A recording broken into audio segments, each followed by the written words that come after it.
सोना इधर देखो, सोना देखो, कुछ बोलूंगी तो ये लड़का बिल्कुल भी नहीं सुनता ही नहीं है। हाँ, क्या बोलूं इसको? सुबह हुआ क्या आ गया है इसमें? 8:30 बज रहे हैं अभी सुबह के। मैं उठी हूँ, उठ के अभी सियासिट का पानी और एक लहसुन खा ली। अब मेरे पेट के अंदर अजीब ही हो रहा है। ठीक है, और इसको देखिए, अभी इसको मस्ती करना है। अभी इसका रस्सी लेके ऊपर आया, पूरा खिलौना इधर उधर पड़ा रहता है इसका। हमेशा कुछ ना कुछ एक चीज़ उठा के लेके आ जाएगा बस बेड के ऊपर सुबह।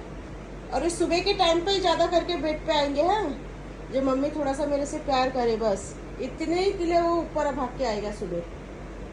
दिन भर नहीं आएगा, दिन भर हॉल में नहीं जाएगा वो, क्योंकि उसको गर्म होता है। हॉल पे बिल्कुल नहीं जाएगा। रूम में, बेडरूम के अंदर ठंडा रहता है, बेडरूम के अंदर ही रहेगा वो।